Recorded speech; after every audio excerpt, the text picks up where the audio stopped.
लगा है, ये किसकी वजह से लगा है? ये उनकी वजह से नहीं जो कभी हमारे लिए खड़े नहीं हुए। ये उनकी वजह से नहीं लगा कि जब हमारी बहन बेटियों का रेप होता था, जब हमारे लोग मरते थे, तो शमशान घाट में ये कहकर कि ऊंची जात वालों का यहाँ आपकी अर्थी जलाई नहीं जा सकती, यहाँ आपको दफनाया नहीं जा सकता। जब हमारा बच्चा घोड़ी पे चढ़ता था, मूंछ रखता था, तो उसको घोड़ी पे बैठने नहीं दिया जाता था। जब हमारा बच्चा पानी की आस में घड़े से पानी पीता था, उसको मार दिया जाता था। ये वो लोग जो हमारे लिए तब आके नहीं लड़ते थे। ये इमरजेंसी का दौर उन लोगों के लिए नहीं है। ये इमरजेंसी का दौर जो लगा है आज, ये हमारे अपने निकम्मे निठल्ले लोग जो सांसद बन के भाजपा में बैठे हैं, उनकी चुप्पी, उनकी गुलामी, उनकी चाटुकारिता की वजह से आज हम ये सब सह रहे हैं। हमें एनएफएस किया, हमें जब हम इंटरव्यू देने जाते हैं, अब बेंच फुल ऑफ लिटरली वो खुद नॉट सूटेबल लोग हैं जो हमारा इंटरव्यू लेते हैं। वो खुद जुगाड़ से, वो खुद लोगों के गॉडफादर अंदर बैठे होते हैं जो वहां बैठ के हमारा इंटरव्यू ले रहे होते हैं। वो खुद सूटेबल नहीं है उस पोस्ट पे बैठने के, पढ़ाने के। अगर गॉडफादर ना हो इंटरव्यू के अंदर, तो ये लोग सिलेक्शन कमेटी से पास ही नहीं हो सकते। ये रियलिटी है इंस्टीट्यूशंस की।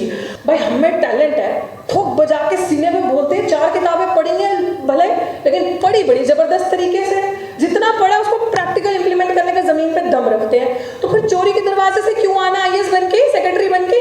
सीधे आओ ना, बैठो ना, दो ना इंटरव्यू। तब आपको लेटरल एंट्री से, चोरी से आना है। आज 7-8 जजेस का बेंच बैठ गया कोलेजियम सिस्टम से। प्रथा चलती आ रही है सुप्रीम कोर्ट में, हमारा कोई बंदा ही नहीं, हमारे कोई लोग ही नहीं, तो हमारे साथ जस्टिस कैसे होगा? उन्हीं के लोग, उन्हीं के जज। आज मैं तेरी बेटी को बनाऊंगा, कल तू मेरे बेटे को बना, दोनों के अंदर शादी होगी, रिश्ता, उसकी आगे जनरेशन।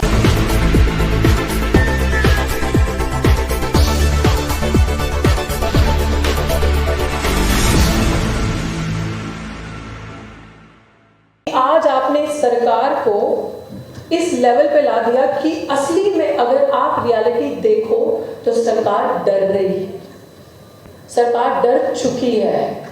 ये सब क्लासिफिकेशन करना, ये हमें तोड़ना, वर्गीकरण करना, इसके पीछे साजिश नहीं है, क्लियर कट है जो हमें दिख रहा है। जो 7 जजेस का बेंच, जिसे मैं कहूंगी बाबरी मस्जिद का बेंच, मैं क्लियर है सबको? बाबरी मस्जिद का बेंच, कि उसमें भी क्लियर है ना भाई? उसमें भी वो बेंच जो था, उसके पीछे कौन था वो सबको पता है, और इस बेंच के पीछे कौन है ये भी सबको पता है, और सबने देखा है।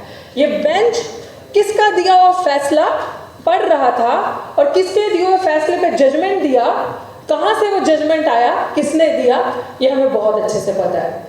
और मुझे तो अपने आप को देखकर, अपनी आवाज को देखकर, आप सबको देखकर बड़ी हिम्मत नजर आई। जैसे मेरे से पहले स्पीकर, सबसे पहले स्पीकर आए मुझसे, जब राजेंद्र सर बोल रहे थे, तो उन्होंने कहा कि सरकार के पास क्या प्रोसीजर है, क्या करेगी, कैसे क्लासिफिकेशन करेगी, 1200 कुछ जातियां हैं, कैसे तोड़ेगी और कैसे डिवाइड करेगी, कैसे बताएगी कि किस जाति को क्या नहीं मिला।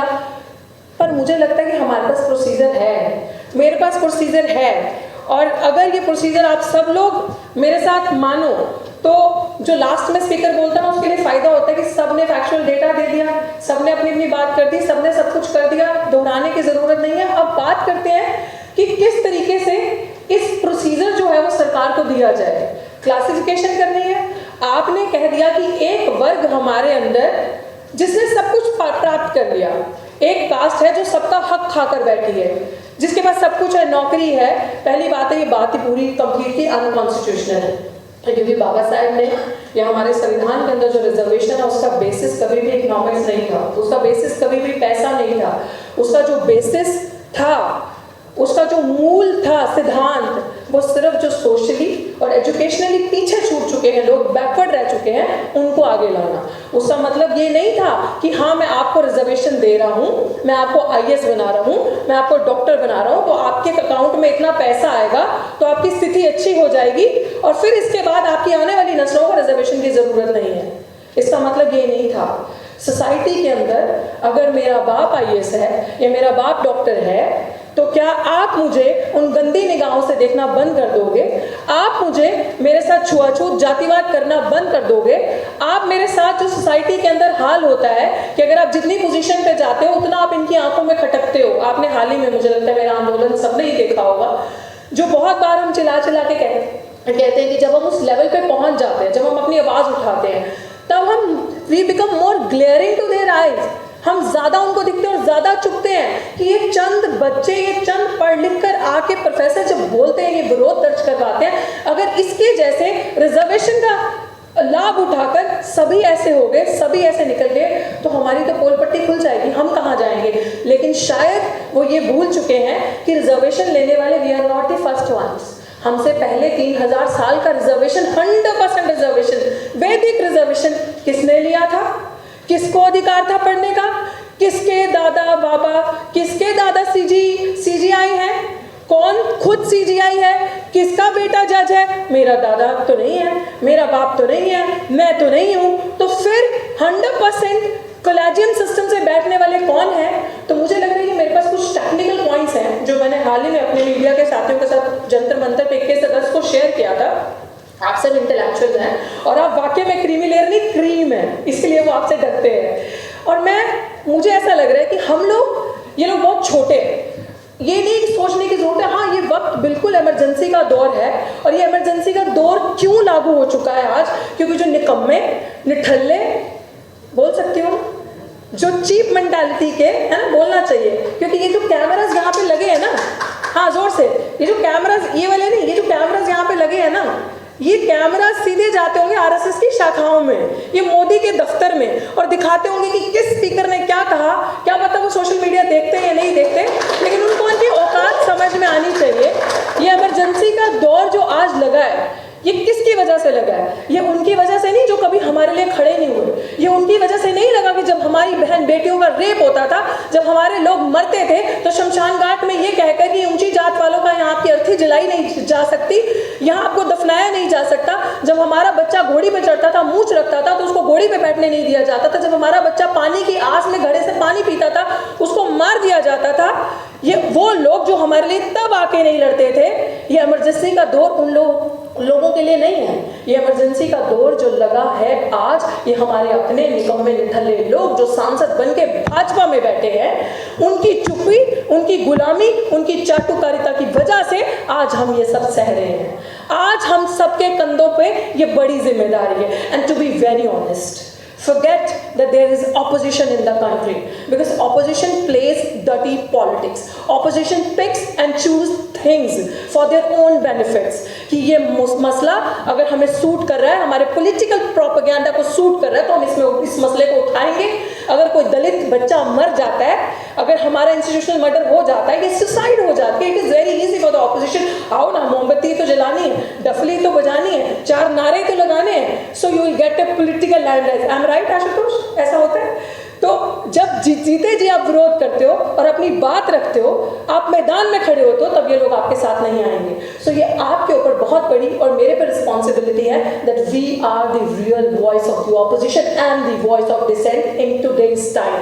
हम लोगों पे जिम्मेदारी है। एंड आई थिंक मेरे कंधे इतने मजबूत हैं कि ना मैं जेल से डरती हूँ, ना मैं इनकी खोखली धमकियों से डरती हूँ, ना मैं इनकी रेप की धमकियों से डरती हूँ, क्योंकि मुझे इतना पता है कि मैं इतनी सक्षम हूँ। और मैं अपने साथ जो हमारी टीम भी है, और हम अपनी महिलाओं को भी सिखाते हैं कि अगर मुझे कोई उंगली लगा के छुएगा तो मैं वो उंगली नहीं, मैं पूरा हाथ वापस लेकर आऊँगी। इतना दम मैं अपने आप में रखती हूँ और मैं सरकार से लड़ना जानती हूँ। और मुझे यही लगता है कि ये चंद लोग, जब हम घर वापस इस ऑडिटोरियम के बाहर जाएंगे और हम यहाँ से एक मैसेज लेकर जाएंगे कि अब हम जो लोग विभाजन करने की, डिवीजन करने की हमारे अंदर कोशिश कर रहे हैं, हमें तोड़ा जो जा रहा है, हमें जो आपस में बांटा जा रहा है, चलो कसम खाते हैं, ये जो आज हिंदू वाहिनी वाले लोग, ये जो आज करनी सेना वाले लोग, हमारे समाज के लोगों को एक वर्ग जो हमारे समाज का सबसे मेहनतकश वर्ग, जैसे वाल्मीकि समाज या धानक समाज कहते हैं, जो सबसे, मैं कहती हूँ लोगों से कहते हैं कूड़े वाले, नो दे आर सफाई वाले। कूड़े वाले तो हम हैं, गंदगी तो हम फैलाते हैं। सफाई करने वाला वर्ग जो सबसे मेहनत का काम करता है, उसके ऊपर सबसे बड़ी गाज जो गिरी है। हर दिन देखो, तीसरे दिन दिल्ली जंतर मंतर या दिल्ली के किसी मंत्री के ऑफिस के बाहर वो धरना लगा के बैठे होते, भैया नौकरी पक्की कर दो, भाई ठेकेदारी प्रथा हटा दो, हमारी जो नौकरी है, 4th ग्रेड 3rd ग्रेड जो भी है, इसको पक्का कर दो। सरकार ने नहीं किया ना, आपने पक्का नहीं किया, और आप ये कह रहे हो कि आपका हक ये वाली जाति वाले लोग खा गए। इन लोगों के लोग पढ़ के IAS बन गए, डॉक्टर बन गए, XYZ बन गए, लेकिन ये आपका हक खा गए। हम हक नहीं खाए, हमने हक नहीं खाया, सरकार ने जो उनका हक अधिकार बनता था, जो 12वीं पास तक फ्री एजुकेशन का जुमला दिया, वो 12वीं पास तक नहीं चाहिए। 12वीं पास किया हुआ बच्चा आईएएस नहीं बन सकता, 12वीं पास किया हुआ बच्चा बड़ी बड़ी पोजीशंस पे जाकर नहीं बैठ सकता। उनको free higher education till PhD और whatever they want to do, वहां तक उनको फ्री एजुकेशन मुहैया कराई जाए, नंबर 1। ये मेरा पहला सुझाव है, जिसके लिए ये ध्यान से सुनना, हम नहीं, हम सेकंड में खड़े होंगे, सेकंड लाइन में। पहली लाइन में कौन खड़ा होगा? भारत की जो आज वर्तमान सरकार है वो भ्रष्ट जनता party, which is BJP, Bharatiya Janata party, वो दूसरे नंबर पे खड़े होंगे हिंदू सेना, करनी सेना, व्हाटएवर दी सेना, the so called anti social elements जो इनके संगठन है, वो जो आज हमारे समाज के लोगों को उकसा रहे हैं और आपस में लड़ा रहे हैं, वो हमारा अधिकार मांगेंगे बैकलॉग का। नौकरी हमने नहीं खाई, हमें एनएफएस किया, हमें जब हम इंटरव्यू देने जाते हैं, अब बेंच फुल ऑफ लिटरली वो खुद नॉट सूटेबल लोग हैं जो हमारा इंटरव्यू लेते हैं, वो खुद जुगाड़ से, वो खुद लोगों के गॉडफादर अंदर बैठे होते हैं जो वहां बैठ के हमारा इंटरव्यू ले रहे होते हैं, और वो खुद सूटेबल नहीं है उस पोस्ट पे बैठने के, पढ़ाने के। अगर गॉडफादर ना हो इंटरव्यू के अंदर तो ये लोग सिलेक्शन कमेटी से पास ही नहीं हो सकते। ये रियलिटी है इंस्टीट्यूशंस की, और ये लोग हमें नॉट फाउंड सूटेबल करके, अभी हाल ही में political science department Delhi university में एक ओबीसी पोस्ट पे इंटरव्यू था, एनएफएस कर दिया। सबसे ज्यादा धांधली जो हो रही है सोशल, ये स्कूल ऑफ ओपन लर्निंग जो है वहां पे सबको एनएफएस किया जा रहा है, वो बहुत सोची समझी साजिश है।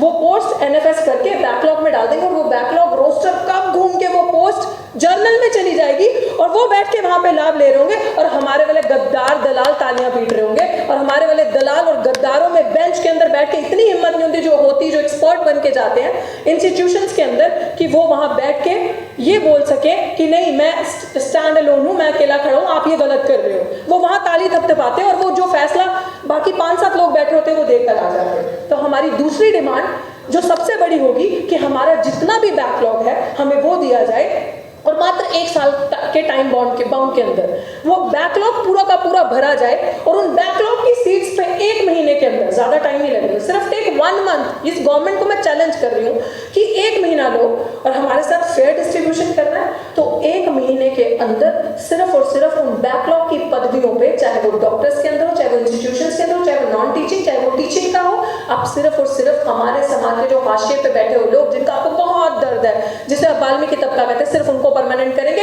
हम में से सब लोग उनके साथ खड़े होंगे, और कोई नहीं जाएगा इंटरव्यू के लिए, सिर्फ वो लोग इंटरव्यू के लिए जाएंगे। आप करो परमानेंट, आप यही सिस्टम रेप्लिका करो, ठेकेदारी प्रथा हटाओ, प्राइवेट सेक्टर हटाओ, आप उनका जो आपने आउटसोर्स किया है ठेकेदारी प्रथा, जो उनके जो लोग नौकरियां मांग रहे हैं उनको भड़काया है, आप उनको परमानेंट करो। हम में से हमारा लोग कोई नहीं जाएगा। And the third most thing, कि जो भाई चोरी के दरवाजे से आना, भाई हमें टैलेंट है, ठोक बजा के सीने में बोलते हैं, 4 किताबें पढ़ी हैं भले, लेकिन पढ़ी बड़ी जबरदस्त तरीके से, जितना पढ़ा उसको प्रैक्टिकल इंप्लीमेंट करने का जमीन पे दम रखते हैं। तो फिर चोरी के दरवाजे से क्यों आना? आईएएस बन के, सेक्रेटरी बन के सीधे आओ ना, बैठो ना, दो ना इंटरव्यू, तब आपको लेटरल एंट्री से चोरी से आना है। तो मेरा चौथा सुझाव, जो 45 सीटें सरकार ने निकाली थी कि 45 सीट्स लेटरल एंट्री से भरी जाएगी, जिसमें अगर रोस्टर या अगर प्रॉपर इंप्लीमेंटेशन रिजर्वेशन पॉलिसी का फॉलो होता तो best of my understanding 12 OBC की होती, 6 एससी की होती और 3 एससी की होती, जो मेरी अंडरस्टैंडिंग है। तो एक काम करो, वो 45 सीटें, कुछ हमारे समाज के लोग गए थे वहां पे सरकार मोदी से मिलने और बोलने के लिए कि इसको वापस ले लो, ये गलत है, और मोदी जी ने दिखाया कि हाँ मैंने वापस, सरकार ने दिखाया मैंने वापस ले लिया। भाई वापस ना ले, इतना एहसान हम पे मत कर। तू एक काम कर कि जो 45 सीट्स तूने निकाली थी ना, तो वो सीधी की सीधी दोबारा निकाल के हमारे वाल्मीकि समाज को दे। सेक्रेटरी लेवल पे, बड़े बड़े डायरेक्टर लेवल पे सिर्फ और सिर्फ अगर लोग होंगे तो वो हमारे होंगे, हम लोग नहीं जाएंगे। आप अग्री करते हो? आप अग्री करते हो इस पॉलिसी से? अग्री? तो हम नहीं लेंगे, आप उनको दो। सरकार करेगी, जहां देने की बात आती है वो देगी, करेगी। तो ये चीजें हैं जहां पे हक मारी करनी है वहां पे करनी है। अब लास्ट चीज आ जाती है कोलेजियम सिस्टम से। जजेस आप आओ, आज 7-8 जजेस का बेंच बैठ गया कोलेजियम सिस्टम से। प्रथा चलती आ रही है सुप्रीम कोर्ट में, हमारा कोई बनता ही नहीं, हमारे कोई लोग ही नहीं, तो हमारे साथ जस्टिस कैसे होगा? उन्हीं के लोग, उन्हीं के जज। आज मैं तेरी बेटी को बनाऊंगा, कल तू मेरे बेटे को बना, दोनों के अंदर शादी हो गई, रिश्ता, उसकी आगे जनरेशन, उनको ऐसा ही हो रहा है ना। मैं कुछ गलत तो नहीं बोल रही हूँ, बाद में करेक्ट कर लेना, यही है ना, यही चल रहा है। तो एक काम करो, कोलेजियम सिस्टम लागू करो, हमारे लोगों को सीधे सीधे जज बनाओ। और ये डिमांड्स हम लोग मैंने पहले ही बताया, हम लोग सेकंड खड़े होंगे लड़ाई में, जंतर मंतर पे कॉल बेशक हम दे देते, लेकिन सेकंड पहले ये जो बीजेपी के सो कॉल्ड इंटेलेक्चुअल्स जिन्होंने ये तालियां बजा रहे हैं, हमारे लोगों को उकसा रहे हैं, लड़ाई करवा रहे हैं, हाल ही में भी हमारे एक साथी पर अटैक करवाया है, तो इस तरीके से फर्स्ट लाइन में ये लोग खड़े होंगे ये अधिकार मांगने के लिए, और दूसरी लाइन में हम लोग खड़े होंगे कि अगर ये भाग जाए तो लठ लेके भी तैयार रहना है ना वापस वहां बिठाने के लिए, तो वहां हम इनके स्वागत के लिए खड़े रहेंगे। सो दिस इज हाउ ये सारी चीजें, मुझे लगता है कि बेसिक बात यह है, क्योंकि देसी भाषा में हमारे जो समाज का पिछड़ा वर्ग जो पीछे रह गया हर हालत में, उसको समझाने की जरूरत है कि कहाँ आपके साथ ठगी हो रही है। मुझे ये लगता है कि जो पिछले 15-20 सालों से हम लोग सिविल सर्विसेज का एग्जाम, जो कि थोड़ा सा माना जाता था कि ये एक फेयर प्रोसीजर है, जो कि अब नहीं रहा। आपने नीट में देख लिया क्या हुआ, आपने देख लिया कि किस तरीके से लेटरल एंट्री से लोगों को घुसपैठ करवा रहे हैं, लेकिन जो एक फेयर सिस्टम माना जाता था, हमें लगता था कि ठीक है सिलेक्शन प्रोसेस सही है, उसमें इनको ये चीज़ लगी कि 15-20 सालों से जो दलित, आदिवासी और मुस्लिम समाज के बच्चे जो हैं, ये सिर्फ पास करके आ नहीं रहे, ये टॉप कर रहे हैं। तो जब टॉप कर रहे हैं तो बड़ी पोजीशंस मिलेंगी, तो बड़ी पोजीशंस मिलेंगी तो डिसीजन मेकिंग बॉडी में रहोगे, उस बॉडी में रहोगे तो डिसीजन मेकिंग बॉडी में जब आपके लोगों के लिए कुछ ऐसा डिसीजन बन रहा होगा, बड़े बड़े ब्रेन्स बैठ के वहाँ पे, ब्यूरोक्रेट्स बैठ के कुछ गड़बड़ी कर रहे होंगे, तो ऑब्वियसली जहाँ के हो अगर ज़मीर जिंदा है तो बुरा और डर तो लगेगा ना उन लोगों के लिए। तो वो एक प्रॉपर प्रोसीजर फॉलो करके साजिश के तहत ये चीज़ें हो रही है कि रिजर्वेशन का एक ढांचा रह जाए और अंदर कुछ ना बचे इनके लिए। लेकिन इन सब चीज़ों को हमें एक साथ देखने की ज़रूरत है, चाहे वो जुडिशरी हो, चाहे लेटरल एंट्री हो, चाहे ये सब क्लासिफिकेशन हो रहा है, ये सब कुछ मिला हुआ है, ये कहीं पे भी अलग नहीं है।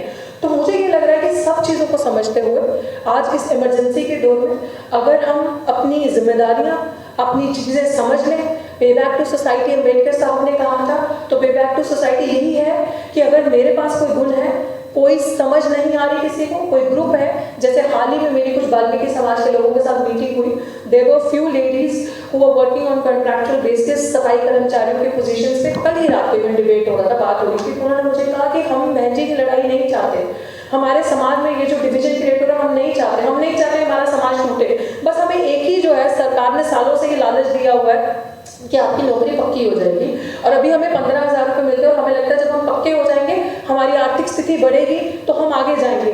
लेकिन मैंने उनसे सवाल किया कि आप क्या करते हो, आपकी बेटी क्या करती है और आपके बच्चे कितने हैं, क्या करते हैं? तो शी सेड कि मेरे पूरे खानदान में मेरे जवाई से लेके, मेरी बेटी से लेके, मेरे पति से लेके सब सफाई कर्मचारी हैं और उनका एजुकेशन 10वीं से ऊपर नहीं है। समझ रहे हैं आप स्थिति? तो रिजर्वेशन अगर हटाना और ये कहना कि हम अधिकार खा गए, और वो तो एक ड्रामा होके रह गया ना कि जब उनको एजुकेशन फ्री देना सबसे पहला स्टेप है कि पढ़े, आगे आए और उस रिजर्वेशन का लाभ ले सके। हमारे महापुरुष कितने यहाँ से स्ट्रॉन्ग, और उनका इंटेलेक्चुअल लेवल देखो कितने विजनरी थे वो, कि उन्होंने उस टाइम पे कहा जिसकी जितनी संख्या बारी उसकी उतनी हिस्सेदारी। और यही SC/ST सब प्लान कहता है कि जहाँ पे शेड्यूल कास्ट, शेड्यूल ट्राइब की जिस भी स्टेट में जितनी पॉपुलेशन है, बजट का उतना हिस्सा सिर्फ और सिर्फ उनके वेलफेयर के लिए इस्तेमाल होगा। तो SC/ST सब प्लान का मतलब कि अगर दिल्ली में शेड्यूल कास्ट पॉपुलेशन 17% है, चलिए पंजाब की बात करते हैं, हाईएस्ट पॉपुलेशन इन इंडिया, मैं वहां से आती हूँ, तो वहां पे 33% शेड्यूल कास्ट पॉपुलेशन है according to the census of 2011। अब वहां पे कहना है कि सरकार अगर 100 रुपए बजट दे रही है साल का, तो उसमें से 33 रुपए जो हैं वो सिर्फ और सिर्फ schedule caste community, schedule tribe community के वेलफेयर के लिए लगेगा। वो फंड आप डाइवर्ट नहीं कर सकते। वो फंड अगर बच जाता है एक साल का, तो उस फंड को आप खत्म नहीं कर सकते, वो मल्टीप्लाई होगा, वो मल्टीप्लाई होता जाएगा, सरप्लस होता जाएगा, उसको आप सिर्फ और सिर्फ इनके वेलफेयर के लिए लगाओगे। दिल्ली सरकार के हाथ में था, दिल्ली सरकार में हमारे एक साथी ने पिटीशन डाली थी वेलफेयर की कि आप इस जो 17% पॉपुलेशन है, आप इस बजट को इम्प्लीमेंट करें, इसमें जो शेड्यूल कास्ट पॉपुलेशन का बहुत भला होगा। मैंने तो एक नारा भी दिया था कि कूड़ा छोड़ो, कलम उठाओ, पाठशाला में पढ़ने जाओ, पाठशाला में पढ़ने आओ। तो ये चीज़ें हुई नहीं। अब दिल्ली सरकार का कोई भी गवर्नमेंट आती है तो एक सिंबल निकालती है झाड़ू का, हमारे एक, क्योंकि हम लोग इमोशनल है ना, बहुत इमोशनली लोग हैं, बड़े स्वे हो जाते हैं, तो वो इस तरीके से एक ड्रामा दिखाना कि झाड़ू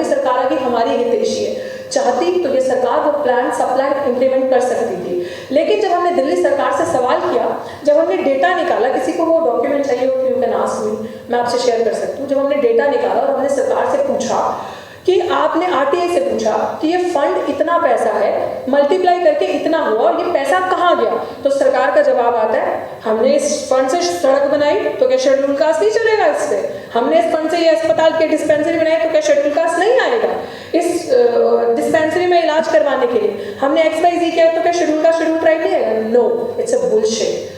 वो जो संवैधानिक प्रोविजन है उसका कहना ये है कि इस फंड के तहत, इस कंपोनेंट प्लान के तहत सिर्फ और सिर्फ इनके बच्चों को स्कॉलरशिप्स, इनके बच्चे अगर फॉरेन पढ़ने जाना चाहते हैं उसकी स्कॉलरशिप्स, इनके बच्चे अगर UPSC वगैरह IAS की कोचिंग लेना चाहते हैं उसकी स्कॉलरशिप, नरेगा वर्कर्स जो लोअर लेवल पे काम करके उनको लोन्स, उनकी स्थिति अच्छी, जो लोग नंगे बदन सीवर के अंदर उतर रहे हैं उनके लिए ऐसी चीज़ें, ऐसी मशीन्स बनाई जाए कि उनका वो वहाँ पे शोषण रुका जाए, उनके साथ वो जो मैनुअल स्कैवेंजिंग करते हैं वो रुकी जाए। वो सिर्फ और सिर्फ कंपोनेंट प्लान इनके वेलफेयर के लिए। बताइए, अगर ये प्लान किसी भी सरकार ने, चाहे वो कांग्रेस, चाहे वो आम आदमी पार्टी, चाहे वो वर्तमान की present establishment Bharatiya Janata party, अगर इन्होंने वो प्लान इम्प्लीमेंट किया होता तो आज हमारे अंदर ये जो डिवीजन क्रिएट करने की कोशिश करें ये नहीं होती। हमारा पैसा, हमारा हक हमें दिया जाता।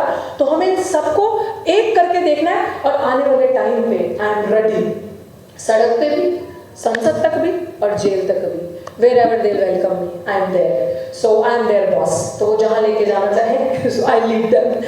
So मुझे ये लगता है कि इस दौर में हम सब एक साथ हैं। वही दौर उन्होंने वापस लाया, लेकिन तब शायद हमें लड़ना इतने अच्छे से आता नहीं था, लेकिन आज हमें कमर भी तोड़ना आती है, उलगुलान करना भी आता है, लड़ना भी आता है, चाहे वो कलम से हो, चाहे वो किसी और चीज़ से हो।